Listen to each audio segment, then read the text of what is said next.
Саламатсыздар достор. Бүгүн биз Таиландда жүрөбүз. Таиландда мына пилдин үстүндө жол алып кетип атабыз. Биздин астыбызда мына атайын водитель бар мына. Пилди түшүнгөн, жакшы билген адам мына айдап кетип атат. Ошол карап банандарды бердик.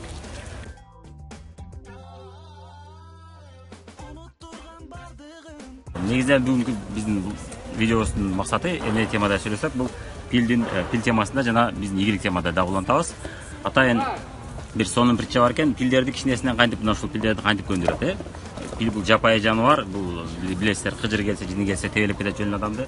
Чуркаганда керек болсо дарактарды жаап коет.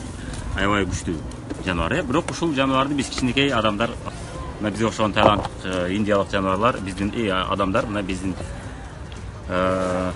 колубуздан келбеген ишти жасап атышат. Ушуларды кичинесинен көндүрүп атышат. Булар канча эткен? Булар кичинесинде алып алып, атайын кичинекей даракка катуу жип менен байлап коет экен. Аны кичинесинен. Анан ошого ал көнүп калат экен дагы, бара-бара ошол жипти тартпай калат экен. Бир кичинесинде күчү жетпей калат дагы, кийин чоң болуп күчтүү болгондо дагы уже бул пилдердин ошол байлап койгондо тартууга каалоосу жоголуп кетет экен. Жана тартып көрөйүн деген ою да келбей калат экен да, рефлекс пайда болуп уже көнүп калат экен. Адам баласы биз дагы ошондойбуз.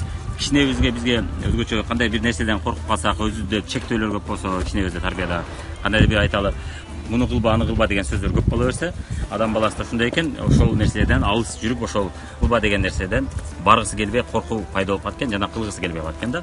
Анан ошол жакта менин колуман келбейт, мен өзүмө ишенбейм деген нерсенин баары ушудан келет экен. Мына пилди кантип тарбияласа адам баласы өзүнүн баласын да ушинтип тарбиялаганда ушундай бир кандайдыр бир чектөөлөр пайда болуп калат экен да.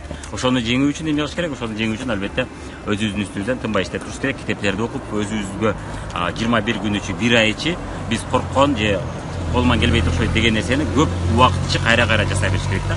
Көп жолу кайра жасай бергенде, анан ошондо биздин колубуздан келе баштайт, жана ошондо биз кыла баштайбыз.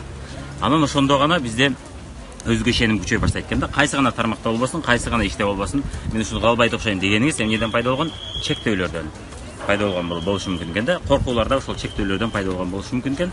Ошол учурда сиз негизгиси таштабай ошону жеңүүгө аракет кылышыңыз керек экен да. Пил дагы мына жеңүүгө аракет кылбай да, ошол себептен жеңбей жатат. Бизде дагы адам баласында да ушундай экен да. Ошол себептен ушул нерсени колдонуңуздар.